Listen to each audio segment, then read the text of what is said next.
It's time for Mac Break Weekly. Alex Lindsay's back. Rene, Ritchie, Andy Iannacco. Apple and Epic lay it all on the table. It was the last day yesterday of the Fortnite trial. We'll take a look. We'll look back. We'll analyze it. We'll make some predictions about winners and losers. Then we're going to talk about Apple's new lossless audio and spatial audio. Which is better, high res, no loss, or surround sound in your ears? Some strong opinions. Plus, all three of the guys have their brand new iPad Pro. We'll talk about the screen and the camera. How good are they? It's all coming up next with Mac Break Weekly. Podcasts you love. From people you trust. This is Twit. This is Mac Break Weekly, episode 767, recorded Tuesday, May 25th, 2021. Floating Flutes. Mac Break Weekly is brought to you by Manscaped. Father's Day is just around the corner, and you probably need a gift for a hairy dad. Make your dad proud this year and get him and yourself the Manscaped Lawnmower 4.0. You heard that right. The Lawnmower 4.0. Get 20% off plus free shipping at manscaped.com/twit. And by CashFly. Give your users the seamless online experience they want. Power your site or app with CashFly CDN and be 30% faster than the competition. Learn more at twit.cashfly.com. It's time for Mac Break Weekly, the show where we cover the latest Apple news. And we've got the full team back in studio. Alex Lindsay has returned, although he wants to apologize for his desaturated lookup table. I'm sorry. You know. Alex, apparently, boy, it's got to be hard at the Lindsay household when somebody checks out the 6K Blackmagic and you're forced to use the 12K Blackmagic, and then there's no LUT. It just goes on and on and on. The 6K is normally what I use for my webcam, and then I was testing this 12K. We're doing some tests with high frame rate, 8K, 120 frames per second, and so it was sitting in the and we needed one more camera for something else I was shooting last week, and so I took out the 6K. And then I was like, but I still need a webcam. And so I was like, so anyway. Logitech sells some pretty nice webcams. They're inexpensive. Leo.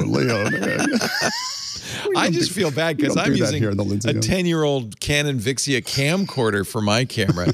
So now, thanks to Zoom, which you recommended, and we have 1080p for all of our contributors, I have literally the worst possible. My frame rate's worse than yours. It's ridiculous. Anyway, it's nice to have you back. Welcome back, Good to be back. Alex. Yeah. Andy Iannacco's also here in stunning 1080p. Nice to see you. Hand tune LUT. Alex, don't feel bad. Just describe it as like you're in you're using like the apology video like lighting, like not the campaign video. Oh, it does look like the apology video. Yeah, the one where you saturate to feel more like cozy and like. I would just like everybody to know that I regret my actions, and I was only looking out for the best for my community and for my constituents. That I felt that the retirement funds of the Union Concrete business was just better placed in hiring people to put in a new pool at my third compound. I've learned from this mistake. Yes. And I'm not going to make that again. That's the apology LUT. I think that's a good LUT. It's apology Keep LUT. that around. Yeah. You might be using... No, you're never going to need that one. Maybe me. Not you. Andy, it's great to have you. And, of course, Rene Ritchie, who is probably in stunning 4K. I don't know. Hi, Rene. I'm not hanging an Arri off my computer like Alex Lindsay. I've just got 6K downsampled to 4K, downsampled to 1080p, and it's only in measly C-Log 2. I'm not doing anything in RAW like Lindsay is. That's right, Alex. You care about your video, and we're giving you crap about it. We're your friends. I have just jealousy. I have purchased a $100 1080p camera from Amazon. It'll be arriving tomorrow. Is it a low rent Arri? Did you just go low rent Arri? Very low rent. I thought it was an Alexa, but it's actually an Aloysius. I don't know. Alexa Micro. I don't know if that's good. Micro. Actually, it's funny because I wasn't going to say anything, but yesterday or Sunday on the radio show. I guess it was Saturday on the radio show. Dick DiBartolo was talking about how remember during the height of COVID, Logitech C920 was going for hundreds of dollars over list. He says, "Oh, now there are plenty of cameras. Look, here's a $12.99 1080p HD webcam. Don't I look great?" And I wasn't going to say anything. It didn't have a camera inside it, but you didn't have the heart to tell him. I wasn't going to say anything. But, it's not bad. It's not, I mean, for $12.99, it's not bad. Yeah, it's amazing for $12.99. It has a video image. It has an image. It has a video image. Yeah, exactly. It's a little soft at the edges, a little bit. It's a lot cheaper than actually like making 3D printing your own like camcorder prop for your cosplay. Yeah. So, Yeah, and on the bright side, it doesn't need a LUT. But it would work better with a LUT. What you see is what you get. It does need RS-232. It does need a serial port. That's true. Exactly. Yeah, it's got the analog. It's got a video analog output. God, aren't we happy that serial ports are gone and parallel ports are gone? And now we have the wonderful SCSI. Now we have the wonderful Type C, which works. Sort of with oh my gosh, if you have the right cable. It drives me crazy. Oh I'm just like, God. why is this connecting? Oh right, it has to be a Thunderbolt instead of a USB-C, and it's just this like has no constant power delivery. Lisa has a Dell or it has no data delivery. A Dell 49-inch monitor that for 5 minutes there was a standard called USB video, not Thunderbolt. It won't work with a Thunderbolt cable because it's got too smart. And so Dell shipped it with S cable, but of course it's too short. I gave her my iMac Pro and it's too short. So we had to find, and you got to be careful, a USB-C, but it's a USB video cable. It's a weird cable. And of course they stopped making it after 5 minutes because it's crazy. Standards are the best for everybody. To make everything completely opaque. And I went through every cable in the house. I have hundreds of Type-C cables, none of which have USB, video over USB. Anyway, let's talk about something much more interesting. The Apple versus Epic trial came to a close yesterday. Well, a close for now. Yeah, the judge says it's going to take me a long time to deliver my judgment. They had said August, but there's 4,500 pages of testimony alone, thousands of pages of court documents. Judge Gonzalez-Rogers says she anticipates a ruling to take a considerable amount of time, but refused to say any date. Am I wrong, or were the lawyers and the Tims the worst? Like, everyone else was fantastic, but the lawyers were terrible, and both Tim CEOs they sounded stupefied on the stand the entire time. Well, I think Tim Cook took Alex, your dad was a prosecuting U.S. attorney, so you know this. You never answer. You answer as little as possible. Yeah. Right? Yeah. But he was incredulous. Absolutely. I mean, everything is the answers right. Well, he probably did what he was counseled to do, which is say, I don't know, I don't remember, we don't calculate those numbers, that kind of thing. Can you repeat the question? I'm sorry. Can you repeat the question? I don't know. I don't recall. Can you repeat the question? We only know how much money we make off the App Store when it's time to write a new developer keynote. After that, they totally recall me into a machine. I have no idea. Yeah, he said we don't. Thompson said they sounded predatory. When asked income. How much of Apple's significant R&D budget is applied to the App Store, Tim Cook said we don't break it down like that. Well, and I think that would be. How much does Google I have to say that it would be impossible to break that down because it's the entire ecosystem. You're asking them to calculate the cost of what it takes to build the entire thing, because that's what the marketplace brings to them. Not what it takes to put a button on the App Store, but what it takes to have a secure hardware environment that does all the things that the Apple ecosystem does. I mean, that is the value of the marketplace. Yeah, you could reasonably say everything we've put into the iPhone redounds to the App Store and its success. Well, and all of Swift and all of the NX code and all of the development that goes into there is the entire ecosystem is the value that's brought to the developers, and so it's not the App Store. That's absurd, and so it is the entire ecosystem that makes that work. It's like saying that what is the cost of one of the one space inside of Westfield Mall? Well, it's not. I mean, there's security and there's parking and there's location and there's all the other things that they pay for or that they've invested in to make that one little space worth what it is. And so I think that's the hard part, is that you can't really unwrap that accurately. Well, when you're under oath in front of a court, you can come up with a good estimation. No, you shouldn't. How that estimation works. No, I'm just saying that you could, but you shouldn't. You should not. Do you understand what your attorney is saying to you, Andy? Do not do that. You could go down that path. but you should not. All I'm saying is that this is. I do absolutely understand that argument, but there's another argument that this is sort of like Hollywood bookkeeping, saying, how can you guess how much money the Star Wars movie make? You can't. It's just not possible. But it's true. It's not an untruth. What he's saying is not untrue in certain contexts. Right. So you can't, Epic's attorney can't say, I object, Your Honor. You can't handle the truth. It's not, you can't say he's lying. He does. The thing is that, Epic already lost the PR campaign. They were trying to force Apple to do something without going to court. They've already lost that. So they have to win on the merits of an actual case. And so what Apple has to do is not do any unforced errors. Apple's already pretty far ahead. That's a very good point. So Apple doesn't need it's theirs to lose. And we should also point out there'll be an appeal, right? I mean, and another appeal, and then it goes to the Supreme Court, and then unless the Supreme Court dramatically changes, the chance of it succeeding is very low. So it's Epic's playing it with a 5 or 10% chance of winning in the long run, and there's probably not going to be the requirements are so high for what Epic's asking. The chances of any kind of regear. And there's not going to be any injunction. I mean, they're going to ask for one most likely, but I don't think they're going to get an injunction to force Apple to do anything. They asked for one at the beginning of the trial, and the judge kind of said no. And so I think that's unlikely. Yeah, I think that it's going to be unlikely that until everything has been spent, until it's all the way accepted or not accepted by the Supreme Court, it'll just keep on going back and forth. And the current Supreme Court would be very unlikely to go. Now, it may not be the current one. It may be a completely different one in 5 years, which is about how long it's going to take to get there. Yeah. It's going to, no one's in a rush.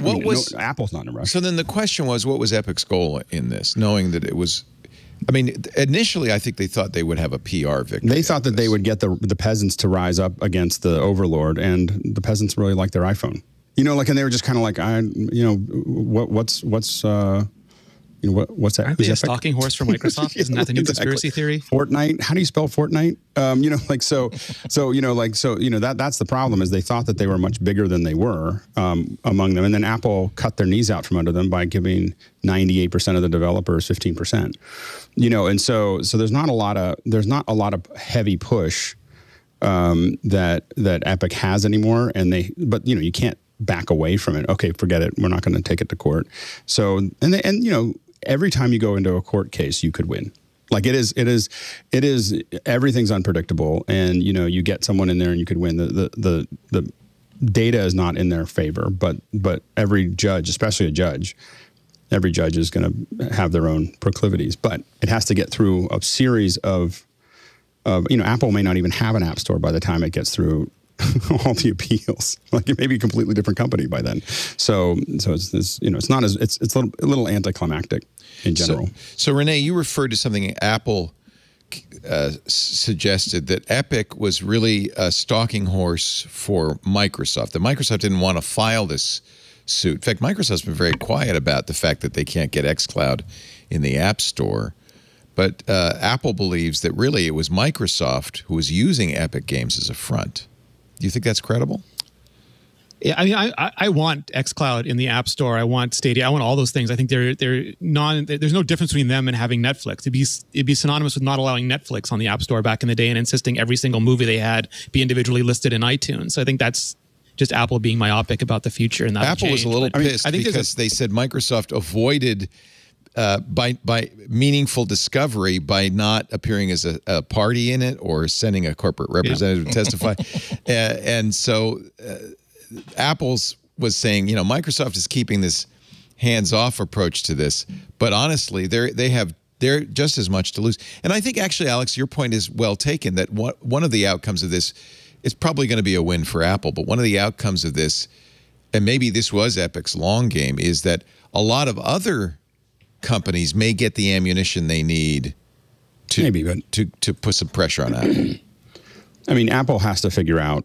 Here's the problem: is the marketplace is inefficient, is too inefficient at 30% for you to have a peer-to-peer exchange. So someone puts something up that someone else buys.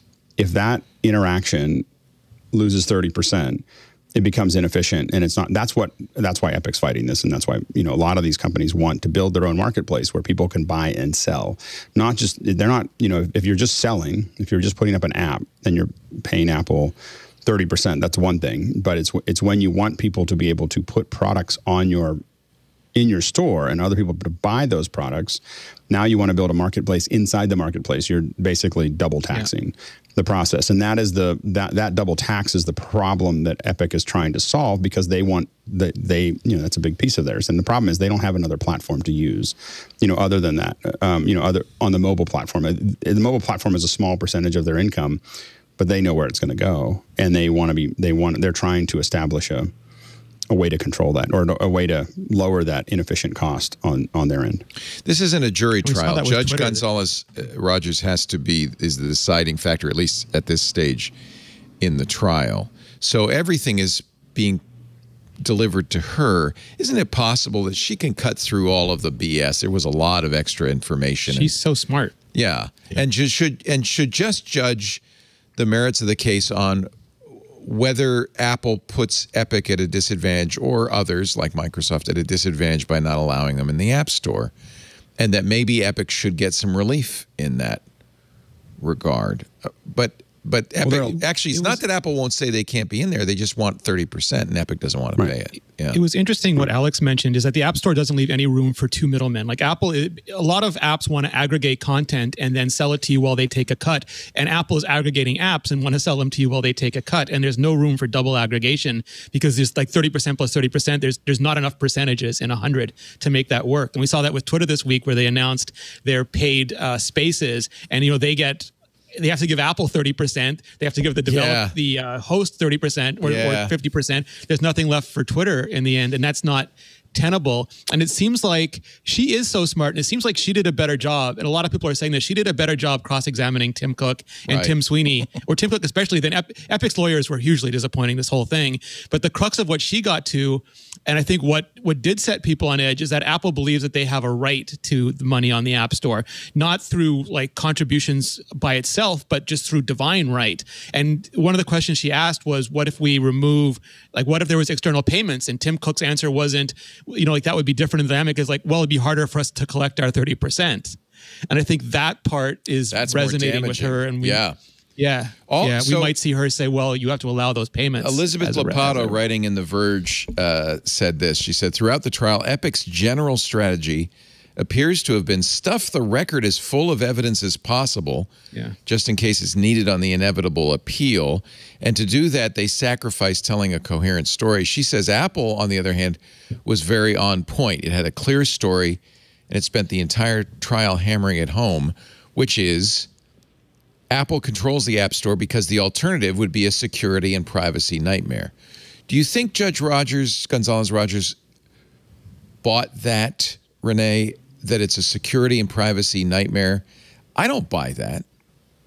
I think she's savvy enough to understand that it has tremendous consumer benefit. And one of the things that gave me that indication is when she made a remark, and I'm going to forget the exact wording, along the lines of, you can't change a thing and keep it the same, that there is the conditions around the App Store may or probably contribute towards the success of the App Store. And if you change those things, it may not be that successful for everybody. But I think she was nuanced. And what I like about her questions, beyond their just being smart, is they are nuanced. It's not black and white to her. It's not, it has to be this way or it has to be completely open. And that's why I think she sounded like she was gravitating towards doing something like, just let them pop up a web view, which I think would make so much of this kind of stuff just go away. All they had. Like, it would hurt Apple's profits. Apple prevents that.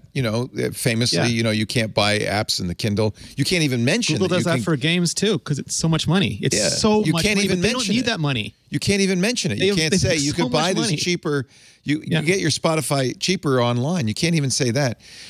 I think you're right, though. She was smart. She got Tim Cook to vary a little bit from the party line that it was about Yeah. privacy and security and admit, well, it's kind of about profits. Well, I mean, And the thing Thompson is, had I a mean, really savvy take on it where he said that, it almost sounded like casino people arguing with the government over how much of their ridiculous casino profits they have to tithe to the government. And I think she also saw that these are like V-Bucks. V-Bucks is zero marginal cost. They make billions of dollars on them. Apple wants a piece of that billions of dollars of in like non-valuable V-Bucks that all these kids, like there was a whole thing about kids, making it easier for kids to transact, which Tim Sweeney seemed super happy about, and she seemed borderline appalled by. Yeah. And I think that's the part where where she starts to show what she's going to do there. Do you think, Andy, that she sees through the greed on both parties? And is there a clear way forward for her to kind of do the judicious, the Solomon-like thing and say, well, we're going to find a middle ground? Yeah, Rene is absolutely right. She's very, very sharp. She understands these issues. She's also doing good work of a judge in that she understands the law, but also understands common sense and the intention of law. I think that the path that she has forward is to not do something as dramatic as saying, guess what? Apple, you now have to allow third-party app stores on your devices, but as simple as, guess what? You've made very, very good arguments about why you have one solitary app store. You have not made good arguments about why you have policies where you are not allowed to, as you say, open up a web view for third-party purchases, or you're not allowed to. You're not allowed as a developer to say, oh, by the way, if you go to our website directly, you can save so much money as opposed to having to give. We'll give Apple's cut to you, or most of Apple's cut to you, as opposed to giving it to Apple. All these things are things that Apple absolutely can do, does not undercut any of their arguments about integrity or security. It only undercuts Apple's preposition that every opportunity that they have to collect money off of the App Store is something that's absolutely necessary for the App Store's survival, which is not something that in any of their testimony they ever defended. Not with numbers, only with the ideas that.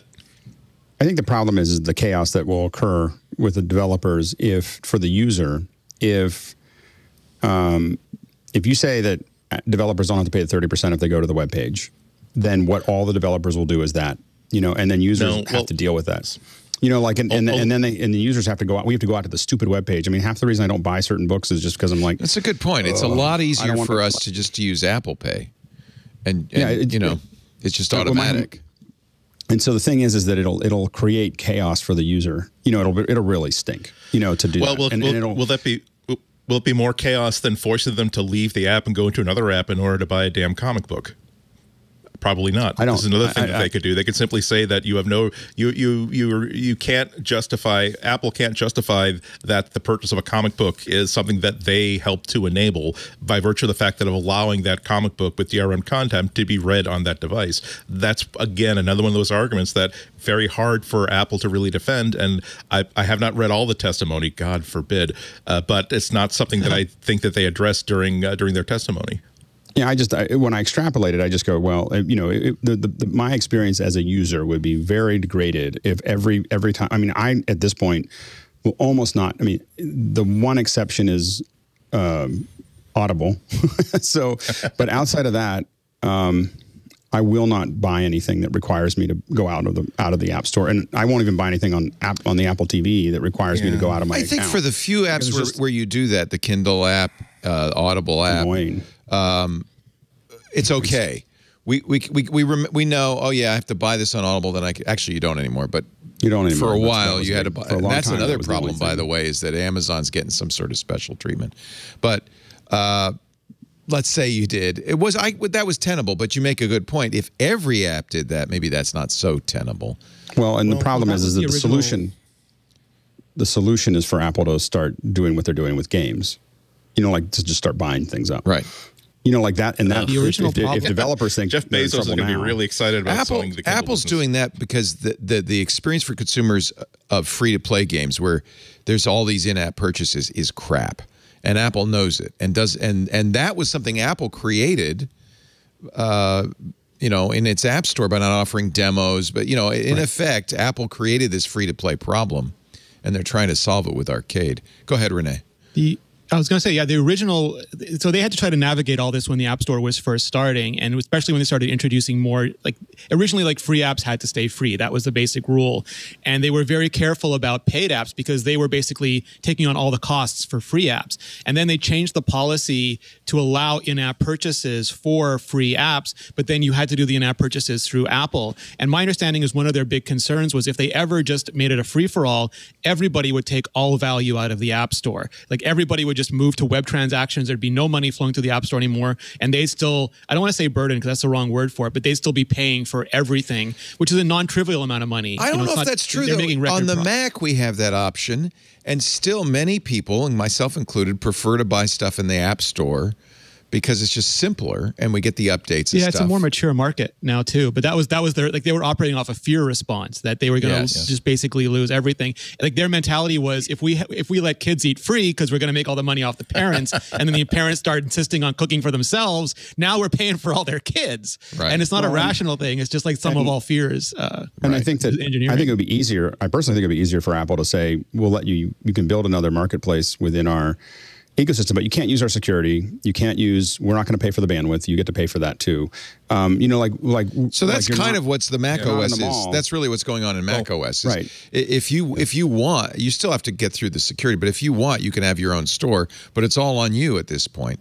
And I think a lot of users opt for the Mac App Store for that reason. Yeah, I won't buy anything under $50 on outside of the Mac Store because I have to install it again. It's pain. I have to say that I do agree with. I think Craig Federighi put it really, really well in his testimony about the big zappy headline was Craig Federighi admits that there's a malware problem on the Mac Store, when actually the comment that he was making was that we have a platform in which if you do, I think the allegory he made is that this is the Mac is an off-road vehicle. If you want to go off the highway and start bouncing off of ruts and trees, you're perfectly free to do that. Whereas iOS is designed to run on more consumer type devices. I do think that it's a benefit to the consumers. It's not an unreasonable defense from Apple to say that we don't want to allow outside app stores. We don't even want to allow side-loaded apps because it would be a bad experience for the consumer. And I do think that's a verifiable argument. What I'm very much in favor of, though, is for Apple to loosen the handcuffs on, again, apps like the Kindle app, like the Comixology app, like any other app where just the virtue of having to fork over so much money just to get the latest Usagi Yojimbo comic means that it's much more attractive to make me go to another website in order to do that.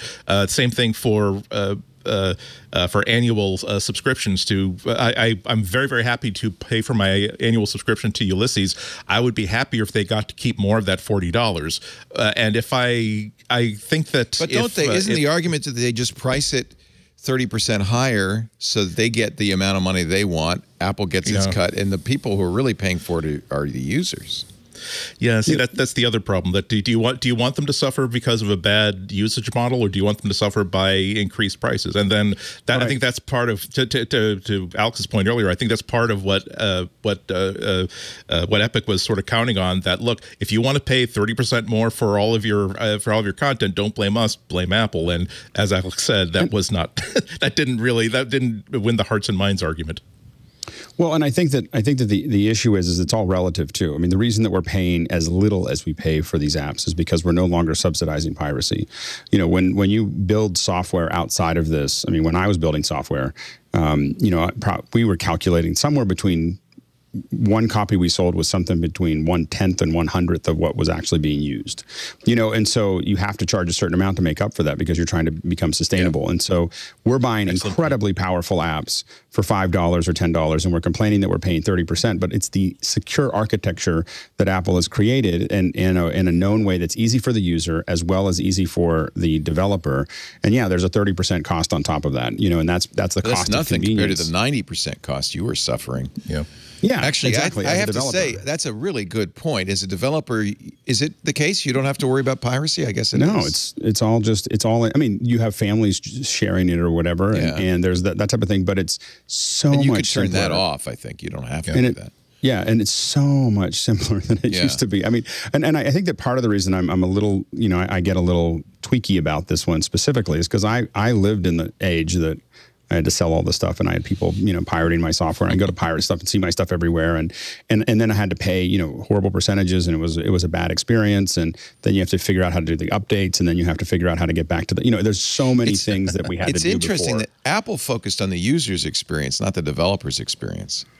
I would only develop for these stores, even with the 30%, because it's just so much easier. You put it up there and it just works, And then on the other side of it, though, is I think that if this actually got close to something that became real, especially if it became political, if it goes to the House, I think a lot of users are going to start speaking up because, if they realize that, all of these things are something working, and I think people underestimate this all the time, is like lightning in a bottle. Yeah. And you don't know exactly what makes it work. Every time something's working, like I do office hours every morning, and there's a lot of things I don't change because I don't know if that's the thing. Yeah, I know exactly what you're talking about. Like I don't know what part of this, I know that all of this works together really well. I don't know if I change this one thing. And right. So everything is cranking. So people just say, oh, well, it'll be this. Anybody who says it won't affect the store, it won't affect the user experience is lying, or they're naive. They just don't know. Because you just don't know. We don't know. We don't, and that's what to say the truth is like. Well, we don't know, but we want what we want. So they'll say, oh, it won't have any effect, because what they should say is, we don't care what the user experience is, and we don't care what Apple's experience are. We want what we want. And they'll tell you that it's not going to change anything, but they don't know. And because all of these things, it's this very complex calculation of what makes all of this work. And the thing is, we start pulling at it, and it's the best marketplace that's ever existed. And so I'm not saying it can't get better. Absolutely, I have a lot of complaints about it. But the point is there's nothing else as good. And we have to be careful of just starting to disassemble it and decide that it's just going to be the same as it was. And then when it goes away, putting it back together will be almost impossible. Yeah. As usual, the biggest win for me is that Apple is being forced to defend in court their policies, as opposed to simply saying that this is why we know what's best, and we have evidence that it's best, and I haven't to tell anybody about it. I don't necessarily think that changes have to happen. However, if it is determined that if the society of iPhone users, more than the law, more than these corporations, decide that this is an untenable situation, this is an unaffordable situation, then I'm not afraid of Apple having to make changes, because sometimes that's just what has to happen. You have to, if that society believes that we're being treated unfairly and we're not going to put up with this anymore, that's when unions come to renegotiate, and that's when changes actually happen. They don't happen because of the largesse of a company saying, well, now we're making $2 trillion, we'll toss a few coins your way. But I do. You made a really, really excellent argument there, Alex, and I agree with really pretty much everything you're saying. But again, I think it's important that companies like Apple, like Microsoft, like Amazon, like all these companies have to be forced to actually come in and answer specific questions without having to dodge it and having to deal with follow-up questions. The biggest advantage of this suit is not going to be for Epic. It is going to be for this treasure trove of testimony that people like all four of us are going to spend like the next months just pouring through, looking for that piece of email that says that, oh, we didn't know that there was this problem that they had to deal with, and that's why they have this policy. We thought that they were just being dogmatic jerks. Or on the flip side, that, oh, so they acknowledge that the only reason why they're not making this product is because it would help the people who buy this product, but it would also help them to not buy iPhones, and we can't have that. Well, one thing that's interesting to me is I have this conversation over and over again, and if too many times to count, where a developer or a user will come up to me and say, I would just want the iOS App Store to be more like the Android store. And I just say, well, why don't you use the Android store? And they say, well, I hate it. And then I have to start this whole thing about right. What do you think if you change the App Store to be more like the Android store that you'll still like it? And right now we have these two consumer alternatives. And again, like Alex, I want so many changes, especially for indie developers on the App Store. But you have the option of the console model, which was clearly what Steve Jobs wanted and established from the very beginning. It's irrefutable that it is that. You can argue that it shouldn't be, but that is how it was created. And an open compute model. You have those two choices. And I'm not sure it better serves everybody to take those choices away and make you choose between different flavors of an open compute model for everything. I don't think people use Android because they don't like, or don't use Android because they don't like the Google Play Store experience or the They option. just don't like Android. I think maybe they don't like developers Android. don't like that it doesn't convert as much or it doesn't do developers- They don't like freedom. They're afraid to shut their chains and raise the red banner of revolution. No, you're talking about developers, though. Then that might that I can understand. If developers said, "Oh no, I'd much rather develop for the App Store than for the Google Play Store," I could see that. But I don't think users they don't know where the choose value is. Apple because they Alex don't said like the they're Google not Play sure. Store. Yeah, well, you're right, and I think that's a very good point. And that I'll vouch for that. You never know when something's working exactly what it is, or you would, that would make life easy. There'd be 100 IKEAs, 100 Legos, Exactly. 100 Apple stores. Exactly. Ben Thompson's article, as you say, Rene, is very good. He says that it doesn't mean the trial's been a waste of time. It has cast into stark relief the different arguments that pertain to the App Store. And I think if nothing else, the conversation we've had and others have had about what you could do to make the App Store better has been a very valuable conversation. And I'm glad that at least happened. I don't know if we've come up with an answer. I mean, there's everything on the scale here from Alex saying, don't change a thing. You don't know what works. To Andy's saying, well, you should just open it up. I don't know. Is it easy to say what should happen? I think you could give people a way to sideload a marketplace onto it that I don't think doesn't that's use so any of the bad. hardware. No, I mean, that checkbox checkbox on Android that says, I want to buy from a third-party store, that doesn't ruin the experience. Gatekeeper and web views gets rid of almost all the antitrust. Those two things. Yeah. Like it opens up a lot of problems, including the piracy Alex mentioned about, but it would get the EU off. I agree with Alex. It is a better user experience in general on the Apple side. Part of the thing I think that's going on in general right now is people see these companies making an insane amount of money. And they just say, well, we can't. We got to do something about that. A lot of it is just you're too successful. It's the bags, though, Leo. Last night they announced on Forbes that Jeff Bezos and Elon Musk have been surpassed by the Louis Vuitton billionaire. He has got more money than everybody now. He's the richest man in the world. Yes, they exploded over the pandemic. The sales hysterical. of, I forget, LHVM or whatever the company's called. So yeah, tech titans can eat it. It's fashion. I'm going to convert to fashion now. Let's remember that when we buy our eyeglasses from just about anyone, we're paying probably 90% margin because of Luxottica. Because of Luxottica.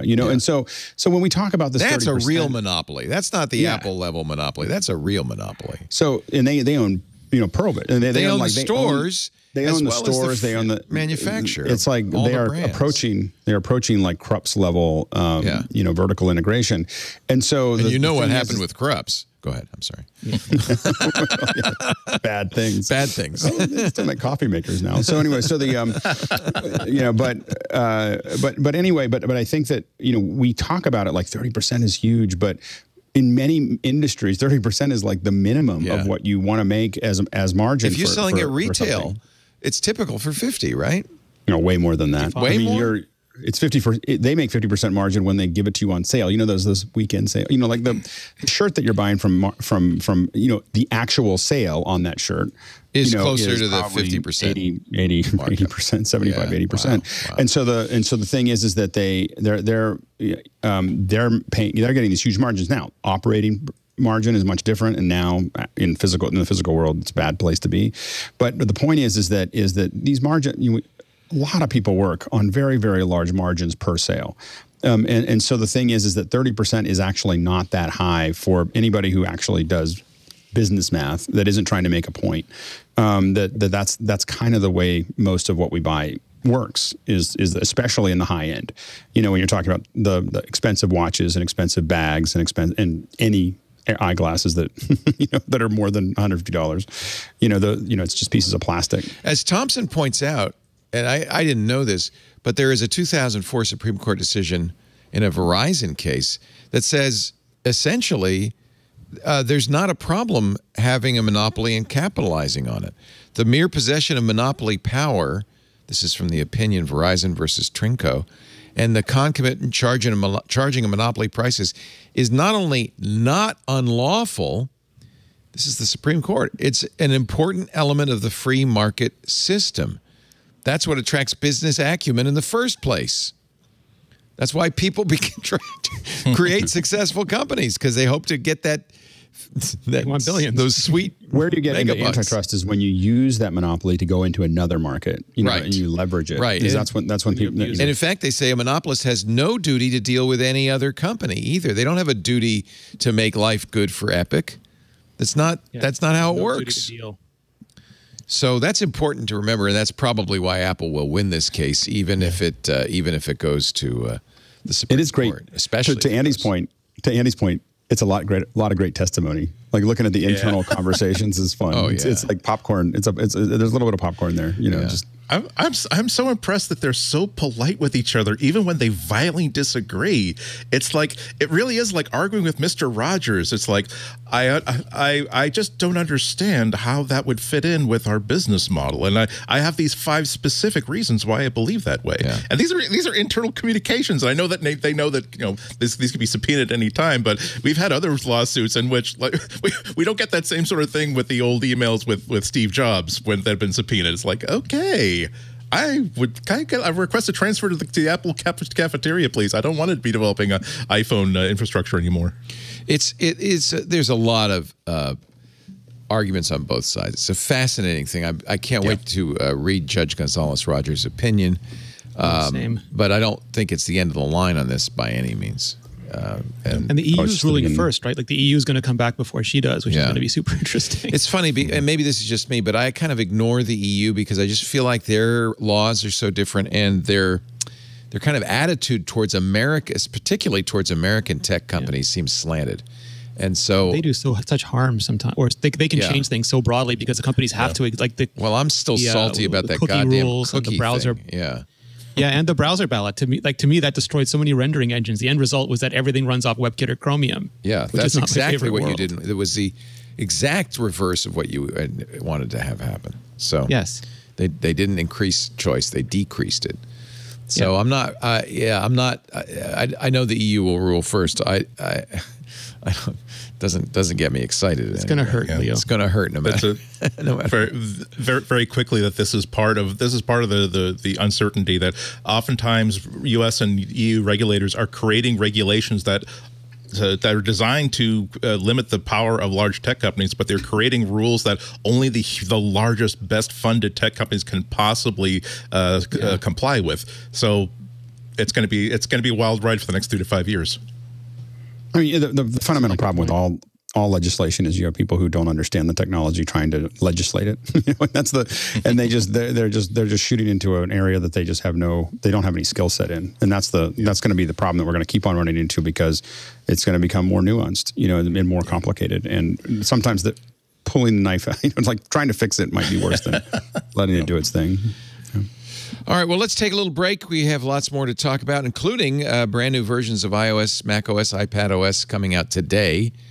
We'll get the lowdown on that. There is a security issue they're fixing, among other things. Lots of new features, too. But first, I want to show you my ultra-smooth package. Do you mind? Phrasing. I'm talking about Manscaped here. Father's Day is coming, and I know a lot of you are casting around for something to give Dad. Grads, too. This is a great choice from the folks who pretty much own below-the-waist grooming, Manscaped. They just launched their Lawnmower 4.0. I do love this. I had the 3.0, and I've upgraded. This is a very nice choice for dads and grads. It's a 4th generation of their trimmer. They've just gotten better and better and better. They brought back, thank you, Burke. Did you use this? Just once. Just once, okay. We have fun with this. You smell like you did use it. You smell fresh. I just want to say, have you been using the crop exfoliator? I think he has. This says advanced skin-safe technology. These ceramic blades are so sharp and move so fast that there's never any pulling, nicking, or cutting. It is incredible. The new Lawnmower 4.0 is exactly as you'd expect, a refined version. Every time they do another one, they get better and better and better. This one has a multifunction. Oh, look how slickin'. It feels nice in the hand. It's got a multifunction on-off switch that can engage a travel lock. Because, there's nothing more embarrassing than when the TSA is going through your luggage and there's a little buzzing sound. This lawnmower, actually, if I had to hold it pretty close to the microphone to get it to you to hear it because it operates super fast. You also can turn on or off the 4000K LED spotlight, so you can shave in the dark. Which, you know, there may be an emergency. You never know. You can customize your trim through additional guard lengths with sizes 1 through 4. I don't like the bear as a baby's bottom look. I like to have a little bit of a manly thatch. That's probably too much information. But so I like to use the guides to make sure I don't overdo it. The new wireless charging system now uses electromagnetic induction that helps battery length last longer. And wireless, of course, is a must because, well, you don't want to have to run a wire all around you. The new wireless charging system is fast, is effective, and I just love this. Oh, by the way, I want to also recommend the Weed Whacker because this is a problem many dads experience. It looks like they're growing a forest in their nostrils. The Weed Whacker nose and ear hair trimming is the best nose hair trimmer on the market. It's fast, it's effective, it's all of the technology Manscaped has perfected, built into the best ever nose and ear hair trimmer. There's also, and I swear, I think Burke was wearing it, some fabulous cologne, the crop mop, the ball wipes, the crop reviver, the ball toner, the crop preserver deodorant. Manscaped's products, always cruelty-free, not just to you, but to the little animals they don't test them on. Paraben-free, dye-free, vegan even. If you've got a vegan dad who doesn't want to look like a Sasquatch, this is a great Father's Day gift. Highly recommended it. 20% off, too. You don't have to tell Dad that you got a deal. Get 20% off and free shipping by going to Manscaped, with a D at the end, manscaped.com/twit. 20% off. Plus free shipping at manscaped.com/twit. Give your dad a gift you know they will use. Thank you, Manscaped, for your support. Thank you, Twit listeners, for using that special address so that they know you heard it here. Manscaped.com/twit. Our reward to you, free shipping and 20% off. Nice gift for dads and grads. How is Alex's LUT? He ran off to Tommy on trip. Good question. Look at that. His colorist has come to the rescue. Now we're just going to have to get him a Manscaped clipper because I think you need a shave. I hate to say it. we can see it now a little more clearly. It's at 12K. Oh, you're muted. You're muted. That's what happens there. Yeah. 12K, you start seeing the little... I can see the polygons again. I don't know. Lots of detail coming through. The old camera. The spline paths are visible. All right, on we go with the show. Big updates to iOS. We're now to 14.6 on the iPhone. And this one, at least on the iPhone, is an important, what they call mid-cycle emergency security update. Apple says it doesn't look like anybody has exploited these yet. And we don't usually get much detail about the security fixes. Rene, have you been able to get any information about this? It's a WebKit vulnerability. Yeah. Yeah, which are what a lot of them have been lately. And I think that, I think people probe and look for the soft targets. And for a while, it was messaging because of all the Unicode issues with Unicode. And now they've got Blastdoor on there, so they're probing again at WebKit. And because that's one of the few things that does just-in-time compilation and code execution, you know, it's treated very differently than another app. Web browsers have always been a vector for attack. Absolutely. There's also a kernel arbitrary code execution issue. You don't want to hear the word kernel and security at the same time. That's been fixed. CVE 2021-30737, the ability to execute code.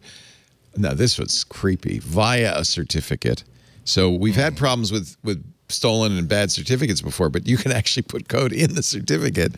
Yeah. And all of these aren't by themselves necessarily problematic, but when you chain them together, you can, you can always cause some problems. So do get iOS 14.6. I updated immediately this morning. iPadOS 14.6 also came out. There are also some bugs fixed. The unlock with Apple Watch wasn't working with the new mask-friendly 14.5. They've fixed that. Anything else? Yeah, and it sets up the groundwork for the Apple Music Lossless and Spatial Audio. It's not active yet, but all the stuff is there now, so they can turn it on with the server, twist of the server key come June. And then I think it's Apple Pay, Apple Card Families, and a couple Families other came things out. that Yeah, they talked about that at the last podcast event. subscriptions. Yeah, exactly. Yeah. They just say June for lossless, right? They didn't say when in June, like early June, late June. Maybe they June said June 7th. for spatial audio, and then, oh, by the way, nerds, here's your loss list. Doesn't mean anything to us, but fine, be happy with it. And then the world exploded. So now I think they're busy reassessing how all this stuff works. Really? They put out a tech support note on a Sunday. They thought the surround sound was going to be the selling point. Oh, yeah, 100%. Apple engineers have been saying this is stupid, don't do this for a decade. Like, you can hear the old iTunes engineers, they put out white papers saying, at a certain level, at a certain age, like the level of human hearing, if you're sending this over wireless, like this is just nonsense, it's pure marketing BS. But then every company started doing it, and I guess they said you have to do it too. And they're like, okay, we'll have 8 paragraphs on how amazing spatial audio is, and then at the very bottom we'll say, here nerds, here's your loss list that I know you're going to pump over Bluetooth anyway. But they didn't put any work, like they didn't explain any of it because they didn't care about it, and then it just came back and bit them for a week until they got the tech support article up 2 days ago. So are they right? Is it unimportant? High-res audio is nonsense. I think you'll find almost every engineer explain that high-res audio is nonsense, but everybody is doing it, so they did it. Lossless audio is debatable. Some people say they can hear it, other people can't. Some people say CD vacuum tubes and vinyl are great. I'm not going to go that far, but I do want CD quality. That seems no. But the problem was they said no. They didn't explain why. Like they said no, it's only wired, and they didn't explain that currently all of Apple's headphones use a very lossy Bluetooth codec that it makes 0 sense sending a lossless signal over. Yeah. And they didn't have a wire that was ready for it. They didn't have a new codec that was ready for it that would make it less lossy. Still lossy because still Bluetooth. And then it just became a nightmare of bad messaging and doom. Rage baiting on the internet. Yeah, well, a lot of that was justified. When you charge $550 for a pair of headphones, and you say no, by the way, you will never be able to get uncompressed audio with it, and I don't think it's it's hoodoo that lossless is better quality than compressed. Depends on the audio quality. Depends on how it was mastered. Depends on the source of the audio, of course. But that is one thing where that's table stakes. You absolutely have to be able to provide lossless audio. But one of the things that I've been over the 3 different times on 3 different radio shows I've had to explain is that when the recording industry came up with the CD audio format, they absolutely knew what they were doing. This is lossless audio, and they developed an audio format that would exceed human hearing enough that nobody would be able to tell the difference between this and the source material. Digital arguments notwithstanding, so therefore anything that is CD quality, it's almost impossible to improve upon that. So absolutely, it's no good for people to argue that you need to have high-res audio to be truly audiophile. But this is again, I don't think that Apple should be railed over the coals for this, but they have to take their lumps that I have a $550 pair of headphones that can't even pass through like plain copper audio because I do believe that I trust. I don't trust my own ears because, again, I'm not 22 years old, and I was perhaps not quite as safe with my hearing protection as I was as a lad. But when I listen to audio engineers talk about it, they do talk about how for $550 you can get so much better quality audio, so long as you don't value spatial audio, of course. But most of the reviews that I've seen that compare on an audiophile basis don't seem to absolutely love the Apple's $550 option, and that could be something they could have mitigated a little bit by simply saying, "Hey, if you don't like the Apple wiffle dust, we can just simply give you a really good reproduction of whatever signal you pump into it via copper." Yeah, they made a couple of big mistakes there. Like one was that the cable they sold initially was not good. Like it doesn't give you anything. It can't even transit lossless audio. And if there's one way you want to transit lossless audio, it's over a cable. The other why can't because I don't understand.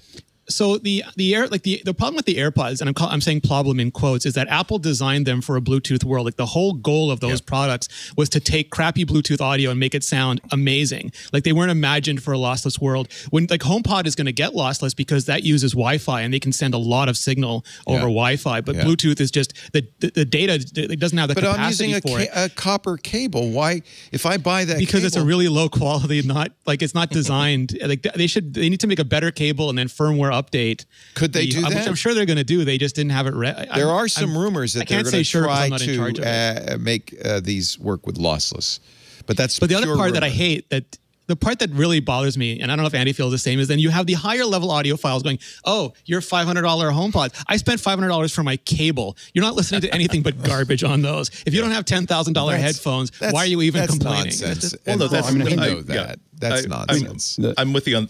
I'm sorry, Alex. I'll answer this quickly. I'm absolutely with you on that. But the difference, though, is that I think that Apple is definitely trying to sell a high-end consumer headphone as opposed to a mid-range or low-end audiophile thing. So it's I'm also bummed out that the reason why it has these limitations is, as far as Apple has been forced to testify thus far, just a matter of dogma that everyone uses wireless. Nobody uses cables anymore. Nobody wants cables anymore. And they don't talk to each other. The teams don't talk to each other. It's frustrating. And the other thing is that, okay, so if you really are investing in a wireless, the convenience of wireless, look at what Sony did with their 1000s, which is it's made out of plastic, which means it's lightweight. It folds up into a nice compact little package. It comes with a really nice case. You can toss it in your backpack. So here's our wireless future. Here is a completely metal pair of headphones that is going to be painful to wear like for 3 or 4 hours a day. It doesn't fold really neatly. The only case we're going to give you is, again, this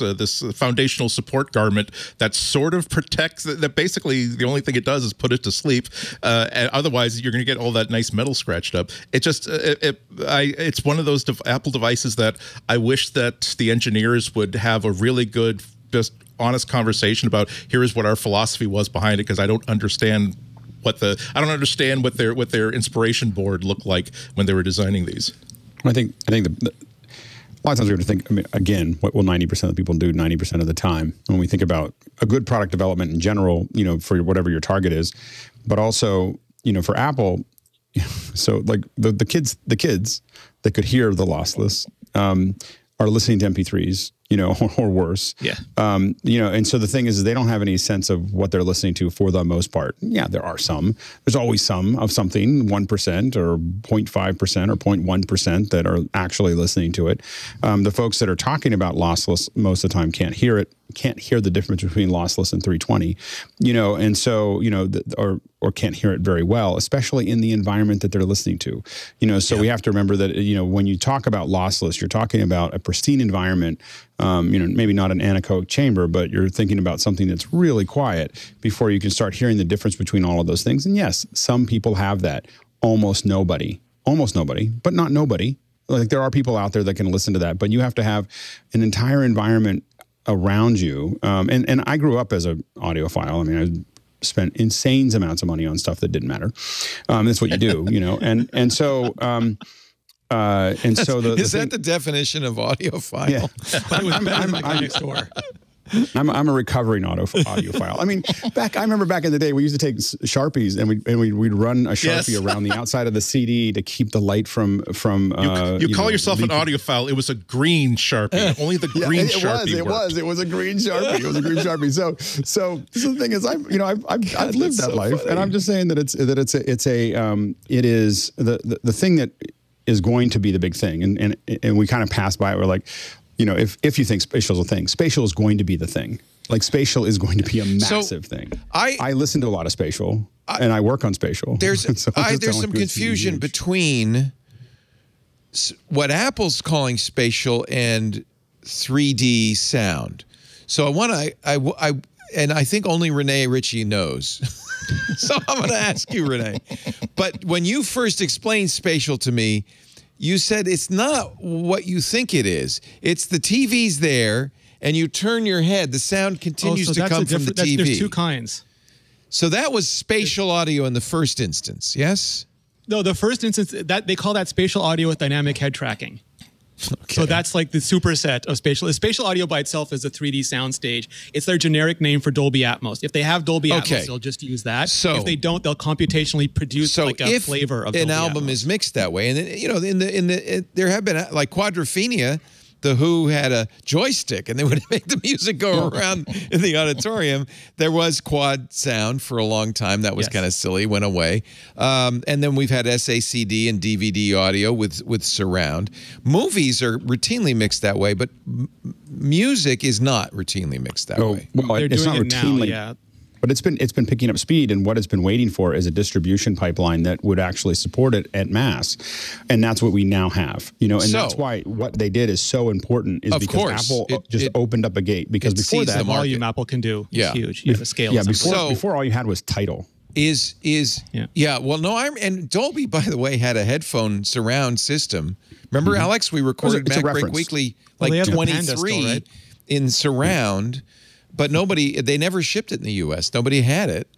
And it was a reference. It was a reference to figure it out. I mean, I don't think it was designed to be the mass market tool. I think it was a... My concern is the market has rejected this every single time. I mean, we've tried this for years. Yeah, Apple's a huge scale, though. They're really good at priming a market. Okay. I mean, so if I had a choice between lossless audio, I have some very fine headphones. It cost me a lot of money, and I could listen to lossless audio through my Apple TV, for instance. Right.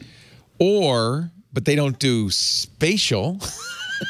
Although there is a standard for binaural audio that does this. That's not the Apple standard. So Can I give you two examples? Which would I prefer? It's lossless audio or spatial? The easiest example I can give you is like if you're on a web browser and you're looking at a JPEG versus a TIFF, you're probably not going to see too much difference. And if you're trying to push raw video over the internet compared to MP4, you're probably not going to have a good experience. Every bit of audio and video you see on the net is compressed. With the spatial audio, people are like 80%, no, actually 90% of people are going to put this on and suddenly feel like they're in a movie theater or a concert hall and go, wow, I've never heard anything like this before. The lossless audio is like going from 16K to 17K on your 1080p TV. Well, for most people. And I would say that I would even say that it's, I mean, for someone who works in this and you listen to it all the time and you get used to it, the quality, the lossless is like is like having a black and white image that is a TIFF or a JPEG, and then the spatial is adding color to that. So color to that black and white image, because it is so much different than what you're looking at. And the thing is that when you really listen to these, and I've had the opportunity to listen in theaters that have 80 speakers, that can do that stuff. But also our home one has, and I have 7.1 at home, right? And so when you start listening to those in those spaces, even in a home theater that has enough to have some surround, or in the AirPod Pros, it's the difference. A lot of times when you're listening to music, it's in your head, right? You feel like you can hear it on either ear and it's in your head. Spatial is you're in a space. So your head is in a space as opposed to the music being in your head. And so it pushes it all out. And suddenly you're able to hear it all around you rather than feeling like it's just bouncing around inside your head. And that's why it's so much different than like the difference between stereo and spatial is 10 times the difference between mono and stereo. And so as you start to, when you start to listen to it and you start understanding it and you start really hearing it, and part of it has to do with a well-designed spatial, because the spatial designer has to create the space. Yeah, because when I'm at a concert, all the music's coming from in front of me, unless I happen to be playing in the band. Well, and now when you see a concert that's been done in spatial, it is, I've seen a lot of those, and I would never go back to it. I mean, unless I was front trending. If you gave me one of the front 20 rows in the center, right, with a backstage pass, I'd go. Otherwise, I won't. You can't even pay me to go to a concert. I believe they're modeling the actual audio at concerts is notoriously terrible. I believe they're going to where like Andy would go to opera, and they're modeling the acoustical qualities of those performance venues and then recording them, so it'll sound like you're in that particular venue. What happened starts to boggle my mind. I know SACD and DVD audio kind of failed, but some of those were mixed in Dolby surround. What happened to binaural? Because that was another attempt to do 3D audio. Is that still around? Is that still around? Yeah, you still do. In fact, we've done binaural through Zoom, so we can do if you set the numbers all the way up, Mickey. Because the trick in all of this is you have headphones on or a left-right stereo. I mean, it's easy to do surround sound in your home theater because you have a 5.1 or 7.1 surround sound system. Well, but if you're wearing headphones, you have to do this all in computer simulation. Have we gotten better at that? Yeah, the trick with binaural is time. So the way we figure out where audio is coming from is when it gets to our ear. So binaural is basically coming to this other ear slightly slower than it's coming to the front ear. Here's an example of a Neumann tells you where it is. KU1000 microphone, which is used to record binaural. It actually has microphones where the ears are. It's actually looks like a head. When you record it, you usually put a head in the middle to block out the audio from the other side. Right. So it's not just two mics that are separate, but they need something to block out a lot of the audio that was coming from the other side. This is not computer modeled. This is just recorded that way. Well, that's recorded that way. But with Atmos, what happens is that when you do it in Atmos, you basically have, I can't remember the exact number, 128 channels to work with. And so some of those channels are basically put into the bed. So that's the 5.1, the 5.1 bed or the 7.1 bed, and so or many other beds. But the point is they're beds. They're coming actually out of speakers. So they're saying this audio is coming out of these speakers that are coming around me. Then there's objects.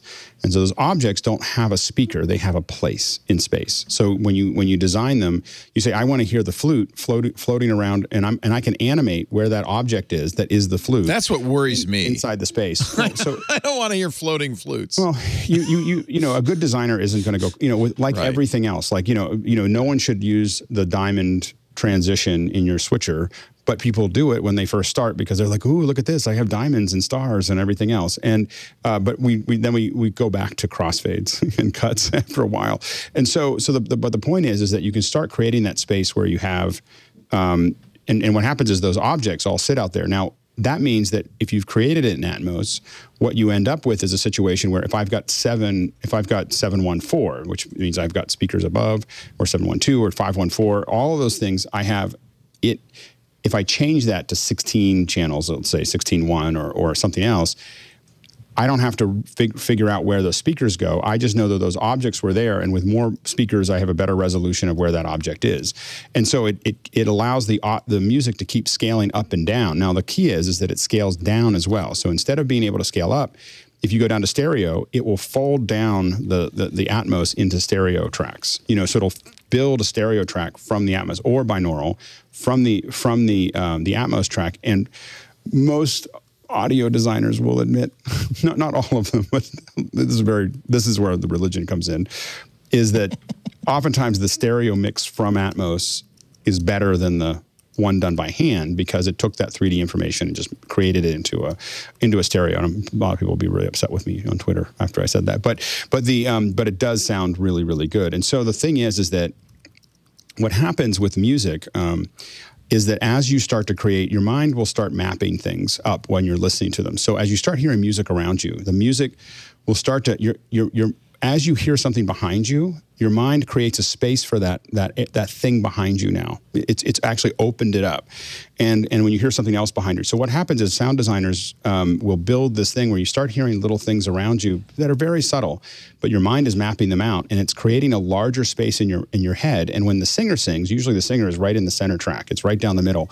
And when they sing, they are actually more present. Like they feel like they're right in front of you in a way that doesn't occur in stereo audio. And so the thing is that because you've created this huge space that your mind is kind of wandering around in, now there's a place for that person to be singing right in front of you. And I was watching this video where it was, for 4 minutes there was no one singing, and suddenly when they started singing, it was as if they were standing right in front of you.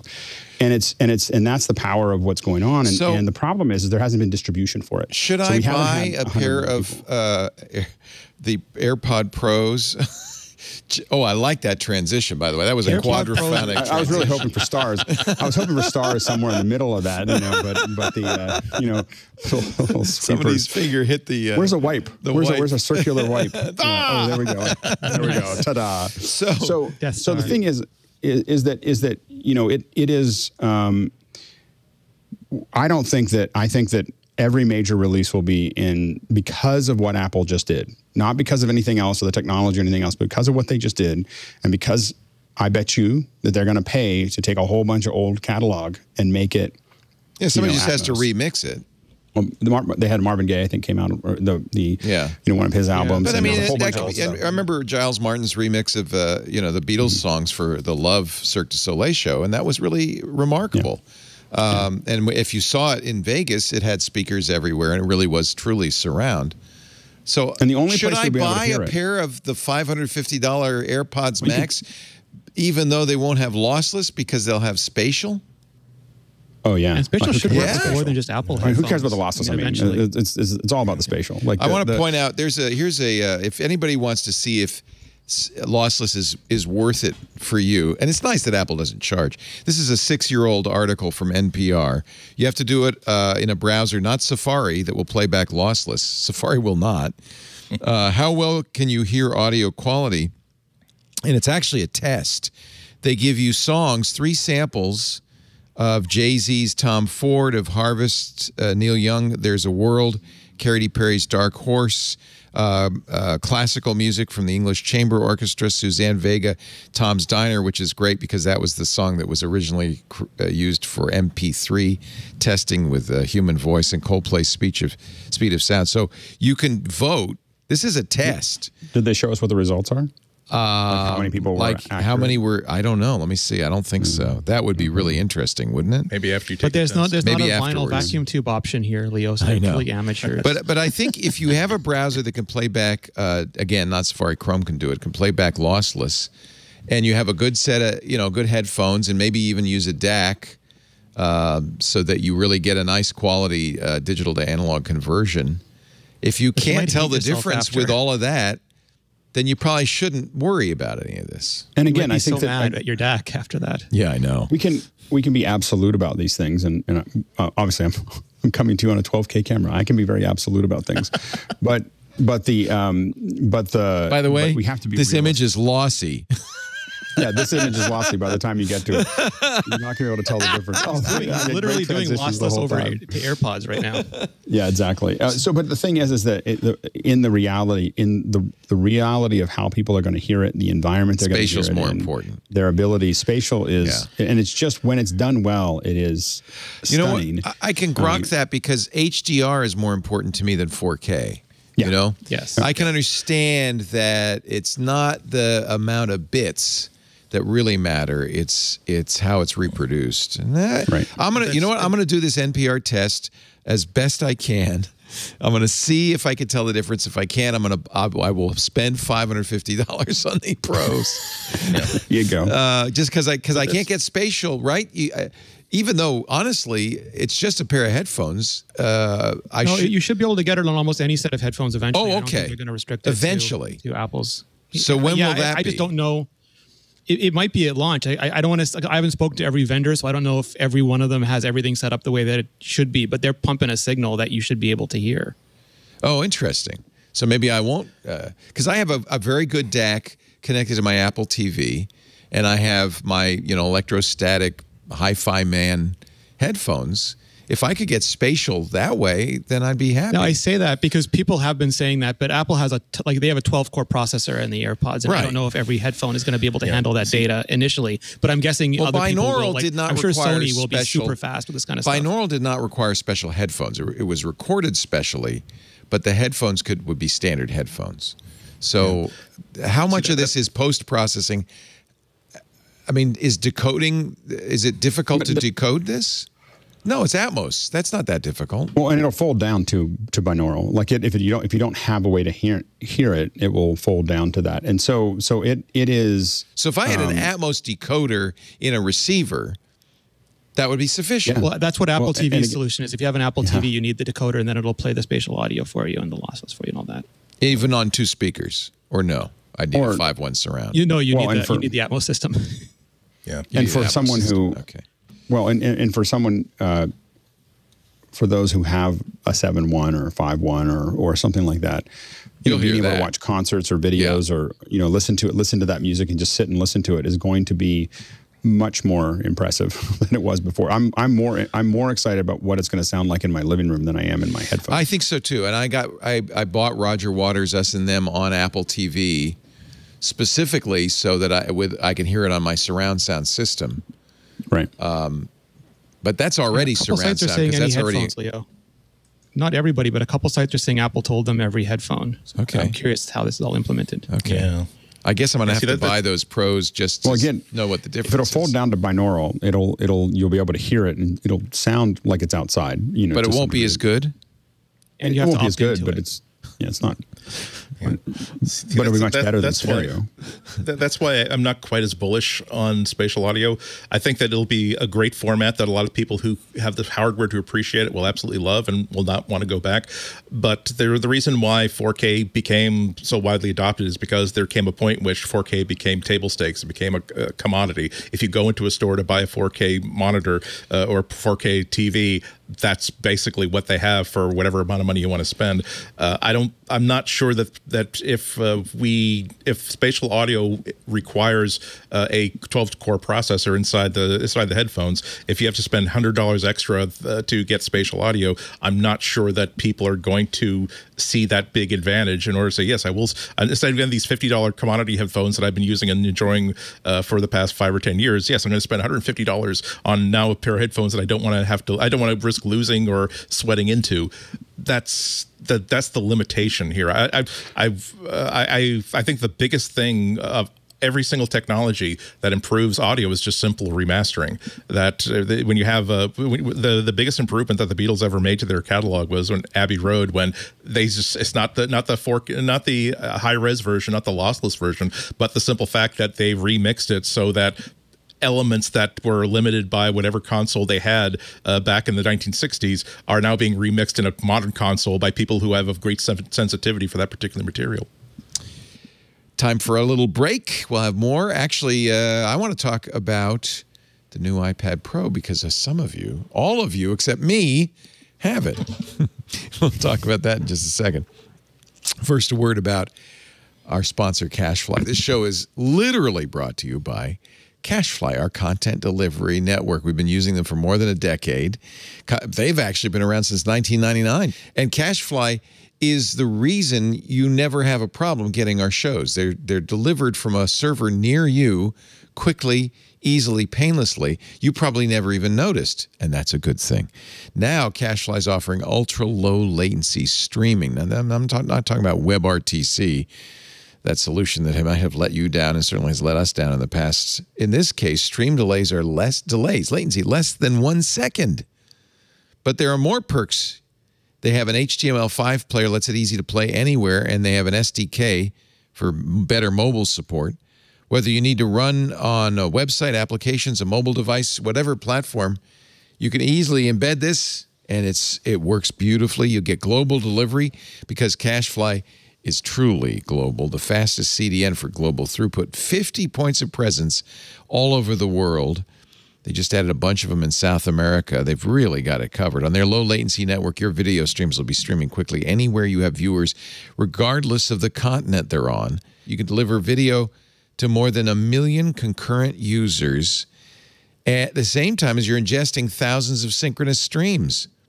By the way, that ingest is awesome. It transmuxes all those streams simultaneously with live failover. They can ingest RTMP, RTMPS, SRT, and more to deliver ultra-low latency SLDP and HLS streams at the same time. And by the way, they are great for support. They will tailor a solution that fits your unique needs, all built on top of their reliable, robust global network, with ingest and delivery anywhere you need it. The support team is so great. 24/7, 365 days a year. They're always there for you when you need them. So if you need more than 1 million concurrent streams or low latency, less than a second streaming, if you want to be all over the world, 50-plus points of presence, you need the world's most reliable CDN backed by their 100% SLA. CacheFly's been a great community member, too, by the way. I just wanted to mention they've been donating to World Central Kitchen with a goal of serving 300,000 warm meals. So far, over $50,000. They pioneered the first Anycast CDN infrastructure back in 2002. Their best hop technology automatically finds the fastest route to and from customer origin across that global network for best performance and reliability. We love them. You will love them. Find out what CacheFly can do for you. Bring your current CDN bill if you've got one and your usage trends. See if you're overpaying 20% or more to twit twit.cashfly.com. twit.cashfly.com. Thank you, Cashfly, for making MacBreak Weekly and all of our shows, everything we do, possible. Even the video. It's we send a lot of. I think it's a petabyte of data every month thanks to Cashfly. Really fantastic. All right, so my iPad Pro, I maxed it out. I didn't pay any attention to delivery dates. It said June 2nd. I think it's going to come this week. That's what UPS says. They shipped it on May 22nd, but you guys already got yours. So, you got two. Is that the 11 and the 12? White, Leo. And they're both. Yes. Oh, you got the white Magic Keyboard.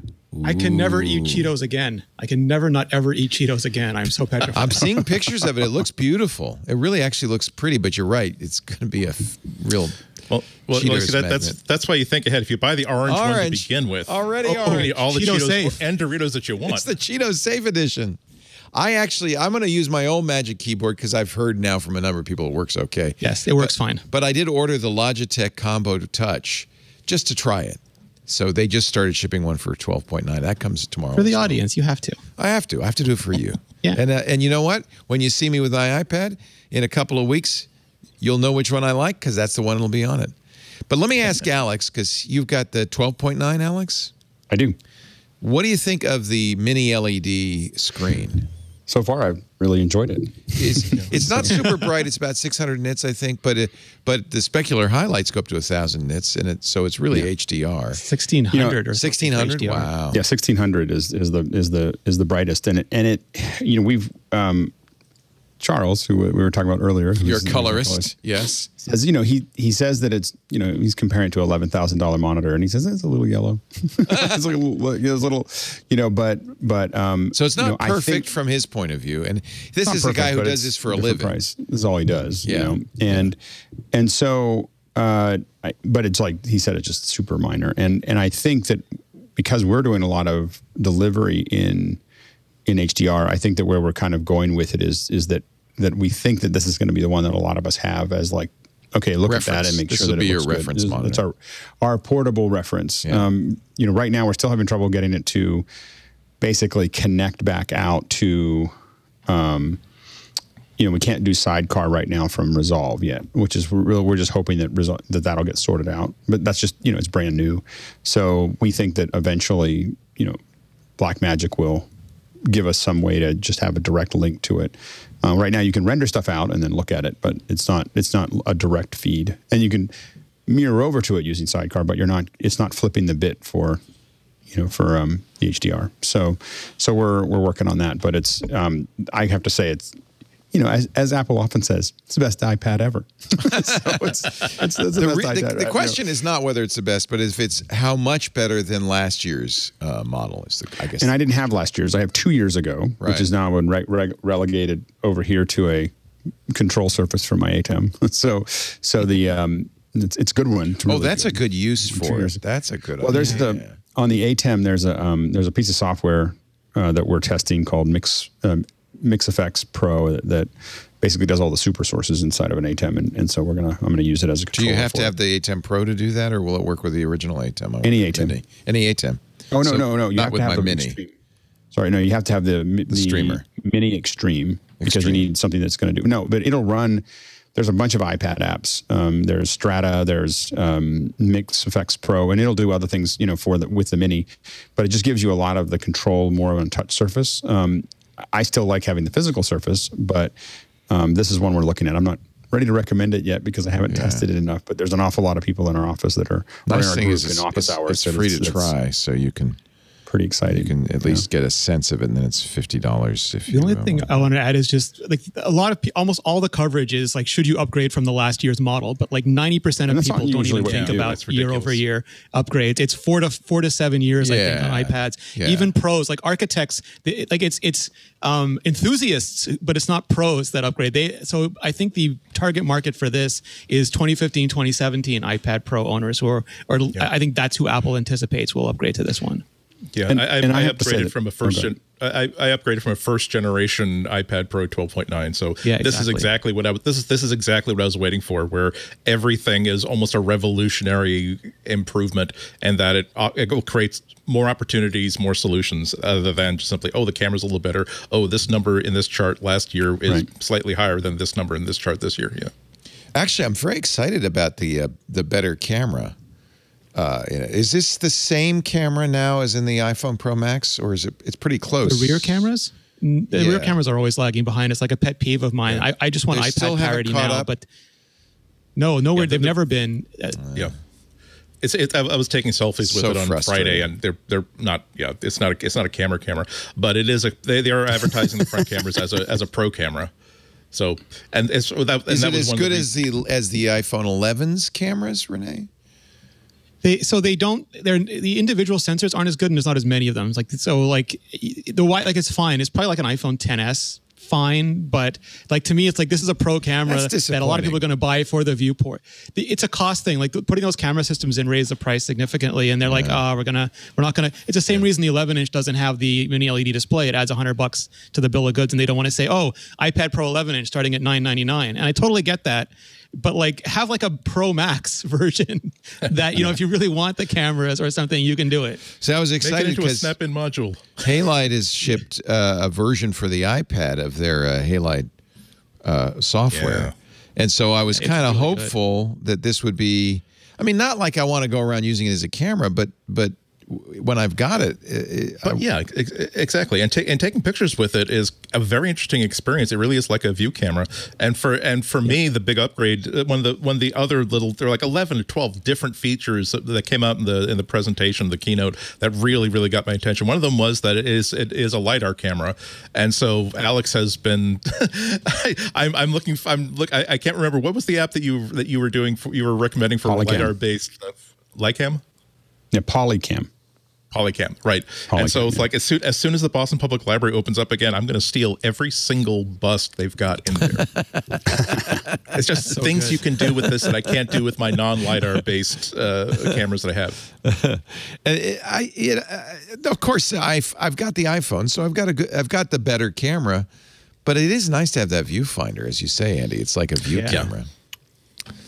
How 4K is good. Like if you want to use it for video, you're fine. I was going to ask. So for video, it's not as good, but for video, it's good. Okay, and that's what Apple was pushing. Vision, which is why? Give me Dolby. I have so many complaints. You got an M1 in there for crying out loud. Yeah, you get the image signal processor, but you don't get the Pro Raw. You don't get the. That's a little disappointing. I'm getting salty again. Yeah, it's a little disappointing. I'm not over the lack of a headphone port. If only Apple had the sort of caliber of engineers who could somehow shoehorn, just wheedle a headphone port, because that is a real bummer for me, because I have to buy the travel dock that I buy for it has to have a headphone jack, because otherwise I'm not going to totally obliterate that port that could be used for image capture, that could be used for power, that could be used for everything. It just seems like, again, table stakes. Why is that such a silly thing in the eyes of Apple? I don't get it. I agree that a lot of us would just wish that they just turn the dial up on both the phone and the iPad. Just turn it up. Let's make something really, really great. I think that you'd find that there's an awful lot of people that will buy it. I don't want a gold version. I just want. Yeah. One of the most rewarding things I did during my first night of testing was one of my former picks of the week is the CalDigit Thunderbolt hub, which I've got plugged into my M1 MacBook right now. I've got a screen plugged into it. I got 3 drives plugged into it. I got a card reader. I've got my keyboard. I've got my mouse plugged into it. And then I thought, well, I wonder if they say this is a Thunderbolt port. I wonder what would happen if I were to unplug this from my MacBook and plug it into my iPad. And well, golly gee, my iPad now has a keyboard, it has a screen, and now it has access to all these drives. The only thing that didn't work for some reason was this Microsoft mouse, but then I discovered that even when I just put a regular, just standard USB-A to USB-C adapter, it didn't work either. So maybe I haven't updated the settings yet. But that is some pretty sweet performance there. I'm pretty happy with it so far. And I'm really anticipating some surprises at WWDC. This is not a platform that Apple put together to make sure that that Apple Arcade works better on an iPad. This is a platform they put together with. We have some things that we're not ready to talk about yet, but we want to make sure that next year you don't have to buy a whole new one of these in order to get the stuff that we're doing. We're 2 weeks from WWDC. We'll be covering that live 10 a.m. Pacific on Tuesday, and Micah's going to join me, which will be fun. And Alex, are you going to come in? I can't remember if we talked to you about that or not. For WWDC, I'm actually. You have something you're doing? Okay, never mind. I'm actually not even something I'm doing. I have to work, so I have a shoot on that day. So yeah. Oh, and you're not vaccinated, so you're not allowed in the studio. Sorry. Get your shot, man. I got a great studio. I miss you don't need to go anywhere. A lot of driving. You don't need to go anywhere. I don't like getting in the car anymore. Like I've noticed, like I really am like we had a little miscommunication. Someone showed up at my office to meet with me, and I was like, I don't do that. You know, like I don't. We have a lot of stories that about things that Apple might or might not announce in 2 weeks. I really like John Prosser's Mac Mini. That's pretty cool looking. But again, these are all rumors. But I love the rumor of a higher end Mac Mini with a Plexiglass top, and so we'll just have to wait and see what Apple's going to announce. It's only 2 weeks off. We need to get Alex out of here in about 10 minutes. So I'll tell you what. Let's get to. We'll just save all of that for next week. How about that? We'll do a preview of WWDC next week, because I'm very good at doing nothing. I can do this for you. There are a lot of rumors next week, but let's get to our picks of the week next. Alex Lindsay kicks off the picks of the week. That way, if we can't finish in time, you can run. What's your pick? So I'm gonna pick Unity Comms. It's Unity Intercom is I believe the website. And I apologize, I didn't get it into the notes there. So when you're doing production, comms turn out to be really, really important for us, especially remote productions. We're now doing productions where the productions we do on Saturday, we're doing these test productions right now. Literally, our technical director is in Salt Lake City. The production is happening in Seattle. Some of the audio engineering and planning is done in the Philippines. Some of it's done in San Francisco. There are people, there's people literally working on it all over the world. And the way we tie all that together is with Unity Comms. And so what it does is it works whether it's on a phone, iPhone, Android, PC, Mac, all of those things. You can basically build these teams that you can all chat with. And a lot of people start with things like, I'll use Discord audio, and that's great when you want to get started. But what if you want, 6 or 12 or 14 party lines that you could talk to? You set up groups of people that you want to talk to. Then you also want to talk to one person individually during the show, maybe even talk into the ear of the talent. All of those things are there. And for a long time, we've used ClearCom, and we still use ClearCom for some of our shows because it is more robust, but it's also an $80,000 of hardware. And so that's what we had at Tech TV. Those are expensive. Yeah. And it's really, really powerful. But when you're talking, in Unity, you're talking $100 for, I think it's $100 a year or something for.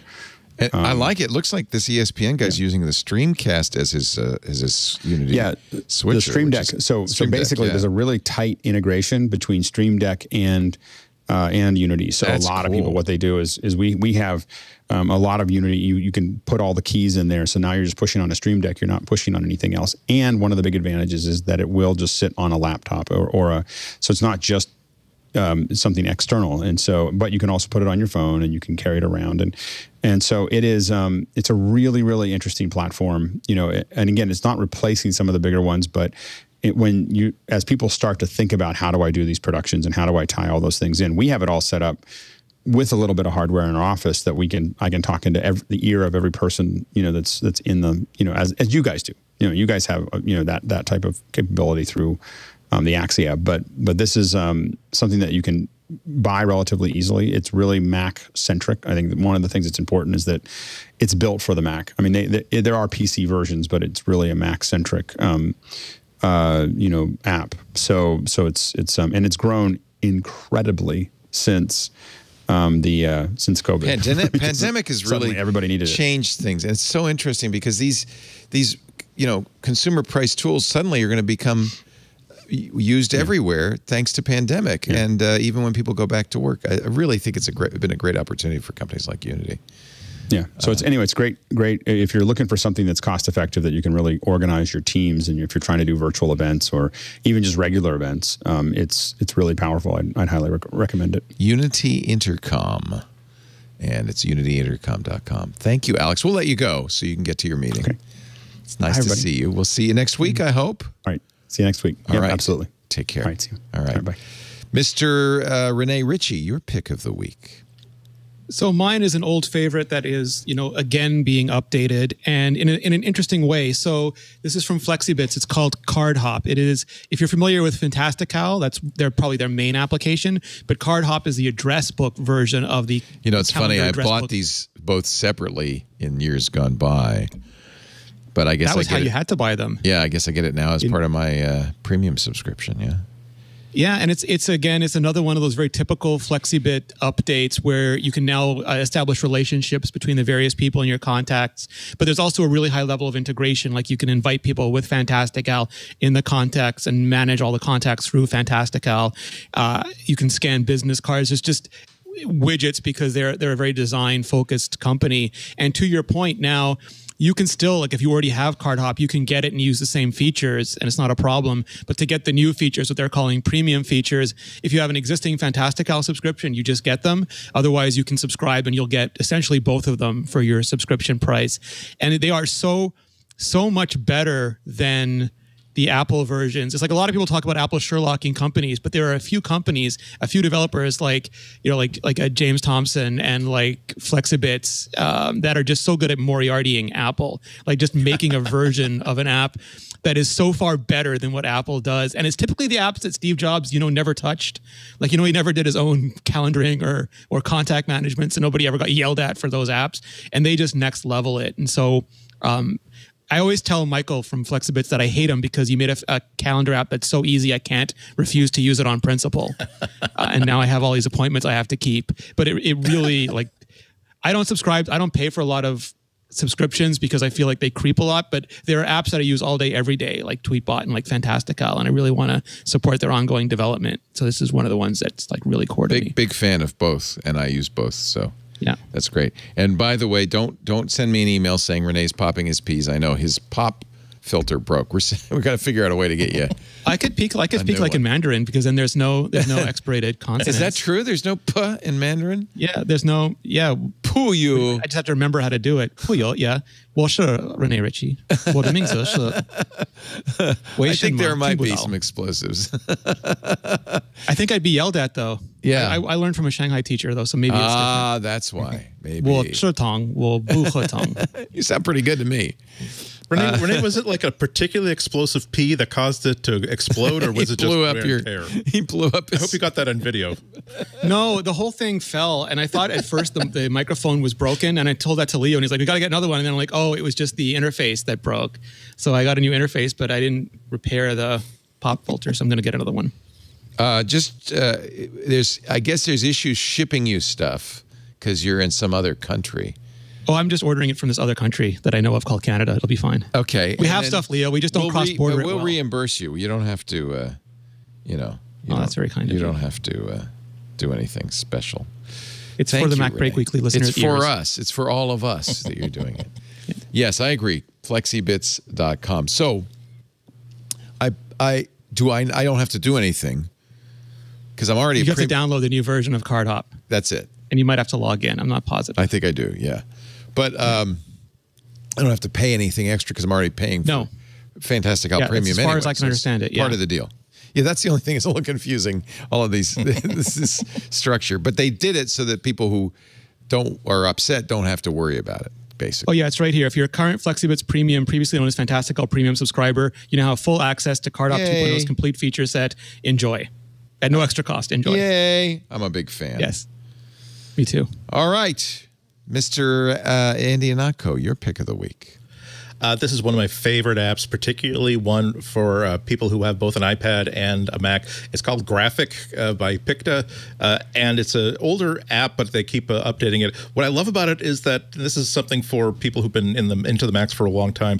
I think for both Mac and for iPad, it's the only app that is as fun for me to work with, to draw things with, as the old Mac Draw was, because there are a lot of really great art apps for the iPad. A lot of them are just, here are 500 different tool icons and good luck to figure out how to use them.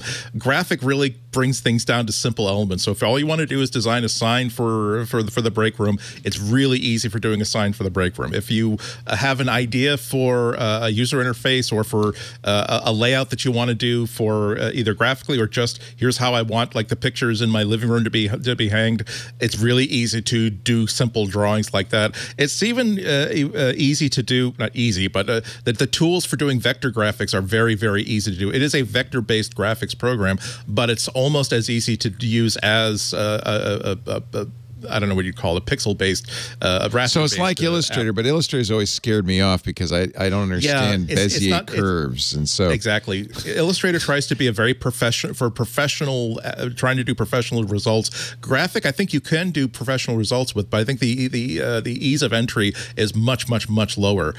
You can just start drawing with it, start getting like a vector pen, and just start making pen strokes, and you can really start like you're working with a pen brush or a pen nib, and you don't have to set anything up. You don't have to figure out what mode you're in or what sensibility you're in. What was the app that I was playing with the other day, which was like, how do I crop? Oh, you need to be in the crop environment. Like, I don't want to go to environment. I just want to like make the picture a little bit more square. That's all.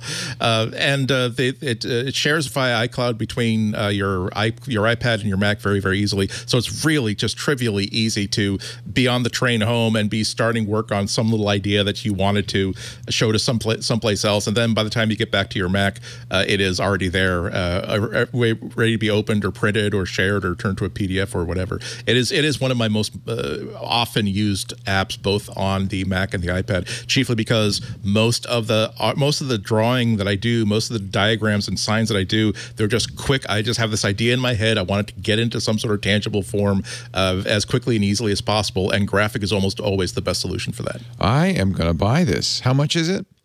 It's only $9 for iOS. It is, I think, 20. I think I wrote it down. It is the $30 for macOS, and that is a one-time purchase, I believe. But it seems like you want to get it for the iPad. I mean, it's really it really does shine on the iPad when we're using it with a pen. Yeah, the macOS version does make you miss having multi-touch on an iPad on the Mac. Yeah, very nice. Graphic, in this case, Graphic for iPad, available on the Mac as well. From Picta, right? P-I-C-T-A.